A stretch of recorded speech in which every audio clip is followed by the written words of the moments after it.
Hey everyone, it's Lenka, and I ask you to ask me questions on Instagram since I am a senior software engineer and you're interested in knowing what the life of a software engineer is like. So these are the questions you wanted to ask, and I'm here to answer them. For those who don't know who I am, I have 3 degrees in computer science. Basically, one is in computer engineering. So I have a bachelor's in computer engineering, a master's in computer science, a PhD in applied informatics, which is in the field of computer science, and I'm working as a senior software engineer, mainly working on backend and using C# and C++, sometimes Python for ML. Without further ado, let's get started. And if you want to see more content from me, please be so kind and subscribe. I'm not gonna read your names for privacy, but I am reading out of Instagram questions. The first question is how I balance work, play, and fitness. So if you follow me, you know that I also like to do some lifting. I do go to the gym around 3 times a week, which isn't much, but it's more than most of the people in this industry. I'm gonna tell you, just stop having excuses. It takes some time to get the habit of going to the gym, but it's all just about the habit and discipline and about what you want to achieve. Like if you want to gain muscles, if you want to lose weight, etc., etc. It's all just in your head. So just convince yourself that you want this. And if you want it, then just work for it, because you don't get what you don't work for. How old I am? I'm currently 26, turned 26 a few days ago, which is an important thing for a backend developer. Data structures and algorithms or system design? I think both.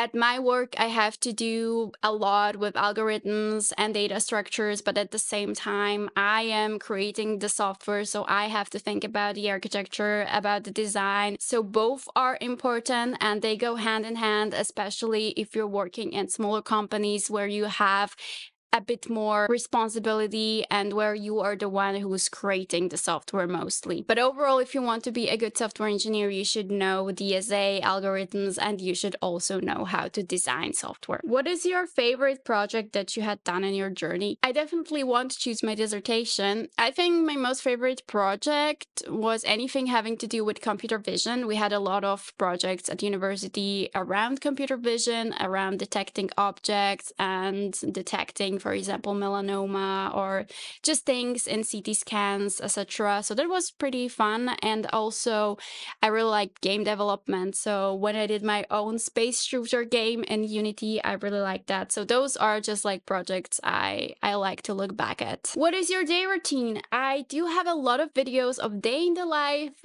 here on my channel, so just feel free to watch them. They change all the time because I was a student. I'm no longer a student. I just work full time and have social media. So now it has changed a bit, but you can also see the videos from my student days. And I don't think much has changed actually. I never work right when I wake up. I have to have an hour to just drink my coffee and just read the news, and then I start working. I also try to stay healthy, so I try to work out. I also use my walking pad, which I have here, so I try to walk at least an hour on days I'm not working out. And after work, I usually just cut videos for social media. And then I don't know, I'm on my phone, I go out or I watch movies. So yeah, sometimes I play games. But it's a pretty sad life of a person who's just trying to create a better life for himself. I just hope that one day I won't have to work this much. Which language do you code in now, and which one did you start learning? I currently code in Golang and TypeScript. Don't hate me for that. I need to help where my help is needed, and currently we're a small company, so if someone needs my help, I have to help. So yeah, I don't really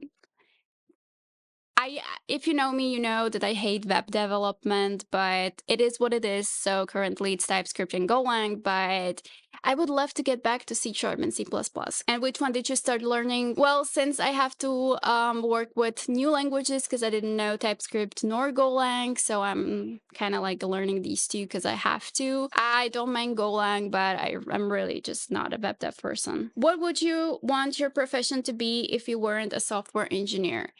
I really wanted to be an actress back in the day, so I would love to do acting. I think I'm pretty good at it because I've always been a little actress when I was little. So that's what I would definitely love to do because you can just be anyone, you know, like you're trying to portray a character and you can be evil, you can be nice, so you can be whoever you want to be. So I'm also someone who has a huge personality. As a little kid, I also liked volcanology and seismology, so maybe that's something I would pursue. And I also like anything connected with the universe, so maybe doing something in physics would also be a path for me. Most familiar programming language, I would probably choose C# over C++ because C++ is such a huge language, and with all the template meta programming, I think I'm definitely more proficient in C#. How can I be up to date and balanced between my projects, my studies, and my work? I did the same thing. I studied, I worked, I tried to work on side projects, and I also had my social media, and it was the worst time of my life. I was so stressed out. My health was getting so bad that I had to stop. So I know that it's a hard time you're going through, and just make sure that it changes one day because you can't do this for a long time. So you always have to sacrifice something. So obviously, if you're focusing on work and your studies, then maybe you're not staying up to date with latest technologies as much. So that's why it is good to choose a school or a university where they tell you about the latest advancements in tech so that you can focus on your work and on your studies. So it is a difficult time. It is difficult to find the time for it, but if you want to, you can. For beginner programmers, what's the first thing you advise to learn, like web or Android? Depends on what you want to do. Like if you want to be developing apps, then obviously it's good to learn something related. So native app development, either on Android or on iOS, or you can try out Flutter or similar frameworks to code basically for both Android and iOS. If you like web development, then obviously learn JavaScript, etc. If you like backend development, then go and learn C++, you know, that's gonna open a lot of doors for you. So just choose depending on what you want to do in your profession. Do you use any tools like ChatGPT or Claude in your day-to-day work as a developer? I do, but they're currently pretty dumb, if I have to say it this way. They have a pretty short context window, meaning they just can't remember some complex tasks you give them, and they keep forgetting what's important. So if you give them like one task and it's not too complicated, then they are gonna master it. So if there's something I want to write quickly and I know that it can do it, and I'm not in the mood to do it, and I want to do more advanced things, then yes, I do use ChatGPT. Travel, Christmas. So you're asking if I'm traveling anywhere. I'm not traveling anywhere. I want to visit some Christmas markets, so I would like to go to Krakow and maybe somewhere to Scotland. I'm not pretty sure. And regarding Christmas, I'm just gonna spend Christmas at home with my family, probably. Maybe go skiing after Christmas. I don't know. We'll see. Depends on the budget also. Can I become a software engineer with a degree? Well, if you have a degree in computer science, then yes, you can become an engineer, a software engineer, even if you have a degree in another field and you're just interested in computer science and you're trying to learn coding, etc. Informatics and computers are needed in every field. So no matter what you studied, there's probably a job you can get while being a software engineer. So even if you had to do something with aviation or with medicine or with geography, anything, like you have information systems for everything. And that's basically the most beautiful thing about coding. Like you learn coding and then you can work in any field basically. Any advice for someone who is going to start a CS degree next year? So if you're just starting with your computer science degree, I would advise you to be just passionate about everything and question everything you're learning. Like I remember starting my studies at my university and I didn't understand why I'm learning automata, why I'm learning these and that, and I just didn't have those connections. For example, we were learning integrals, but no one told us what these are actually used for. Again, we were using and learning automata, but no one told us that they're used for compilers, etc. So you just need to make those connections and also be passionate about what you're learning, because if you're not passionate, if you don't have the passion, then you're never going to be good. If you had to choose again, would you still become a software engineer? It opened a lot of doors for me. It opened my eyes. It made me think in a different way, in a more algorithmic and complex way. So I think I would definitely choose studying computer science again, at least.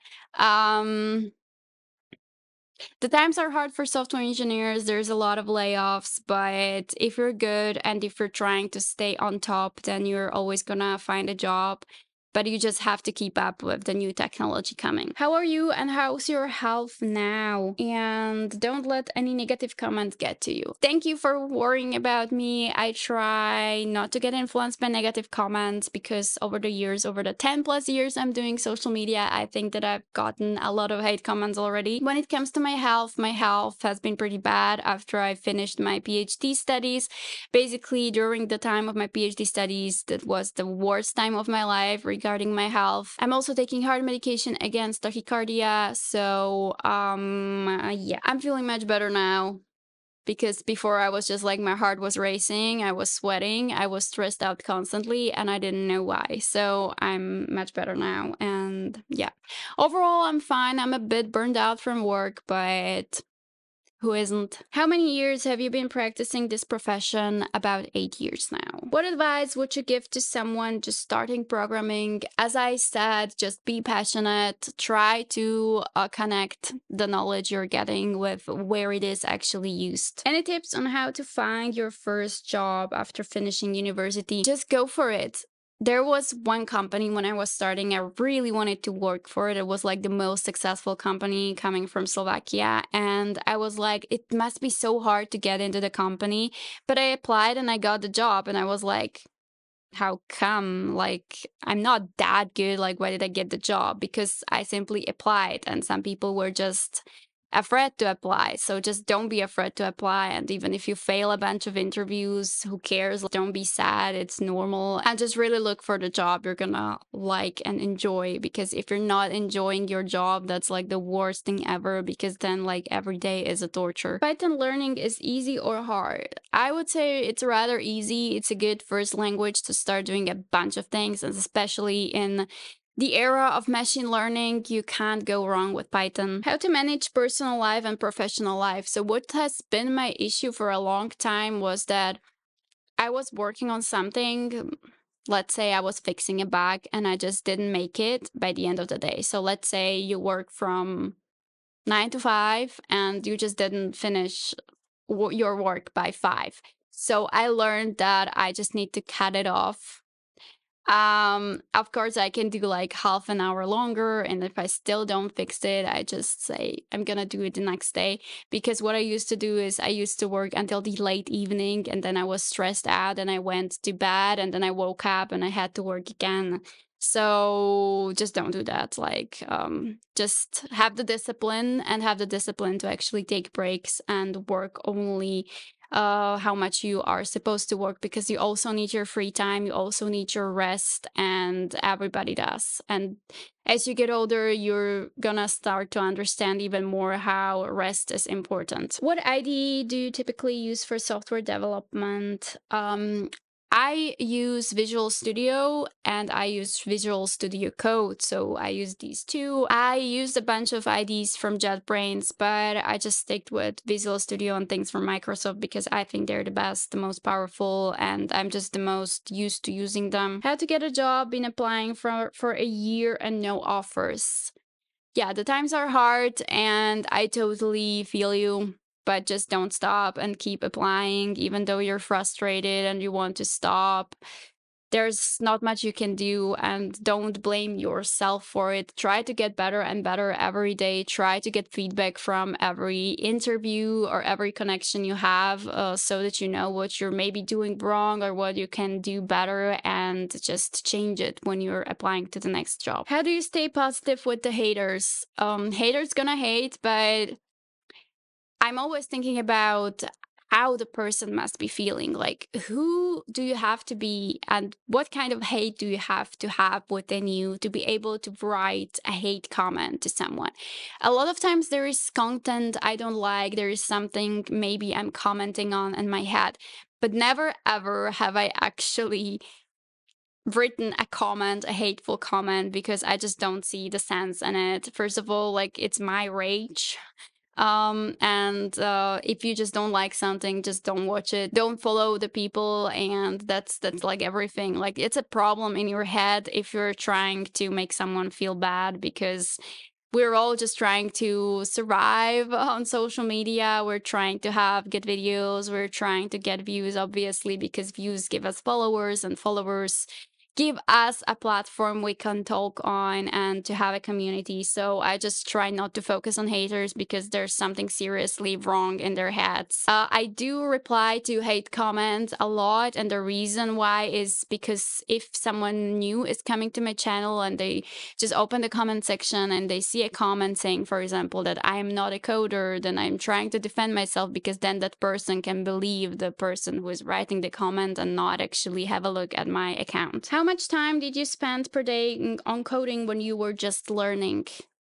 I was always learning, mostly through university, and when I had some free time, I was checking the latest advancements in tech, but I was mostly learning at university, so actually morning till evening, because I was working on projects and going to lectures. So times were tough, but they're over now. Hey, how do you manage to constantly code for hours? You have to motivate yourself. If you're fixing a bug, you're deep in the problem, so I don't think that's when you have an issue coding for long hours, because you obviously want to fix it. But when you're implementing something new, maybe then try to divide it into smaller tasks, because when you finish one smaller task, then you can be happy about it being finished.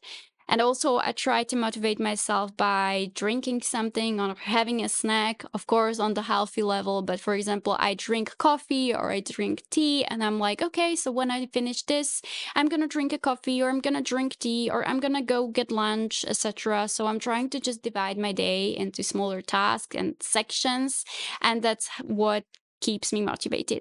But it's not bad if you're taking breaks, but just make sure that you're actually working and not taking more breaks than you're actually working. With 2 years in the software industry, I still have hard time solving lead code. Am I a bad dev? Lead code is a chapter on its own. And the reason why is, if you're going to an interview and you know that you're gonna get asked lead code questions, you have to practice. So it's not like a great developer will come to an interview, they're gonna give him a hard lead code problem and he's gonna solve it like this, because it's probably not. You need to practice lead code to be able to solve lead code. And plus, there are like mechanics to lead code. Like, if you learn to solve some of the lead code questions, you're probably going to be able to solve a lot more lead code questions, because you're going to be like, oh, it's this problem, but only from the other side. Or, you know, it's this problem, so it's solved like this, but with a little twist. So lead code is not really what you're gonna do in your real job. Sorry for saying that. And lead code just takes practice. So just practice, practice, practice, and you're gonna get better. That's exactly the reason why people switching jobs need to actually take breaks between the jobs, or at least practice lead code questions before they get to the interview, because if you're not practicing them, then you're probably not gonna be that successful in solving them. If you are, you're great, but you know. Are you working as a contractor or full-time? I'm working full time, and simply because it's easier for me right now, because I also have social media where I'm kind of like a contractor. And besides that, I have my full time coding job, and they're both just super different because I have my contracts with my clients, and that's a lot of work with people. And then I have my full time job, which is actually not connecting with people, which is actually just a lonely job doing something on the computer. So it depends on your personality. Actually, I'm a huge introvert. I know that I prefer to work kind of like alone, so that's why being fully employed and having someone to handle everything for me is just freeing. But if you like connecting with clients, if you like looking for clients, then being a contractor is fine, and whatever works for you. I mean, there's no right or wrong here. You can actually earn a lot more money being a contractor than being fully employed, but it takes some time to get clients and do well. But in the end, you get what you work for. So if you work for it and you have the personality for it, then just go for it. And one bonus question: is software engineering degree still valuable nowadays? So with the advancements in AI, we can see that AI is just taking over and it probably won't change. So you have to learn how to use AI to your advantage. And if you learn that, then you're definitely going to be a good software engineer. And still, a computer science degree is valuable in that matter. If you want to work in research, the companies usually require you to have your completed degrees. So that's definitely valuable. And if you learn to code machine learning algorithms, if you are the one training AI models, then you're always going to be a valuable asset.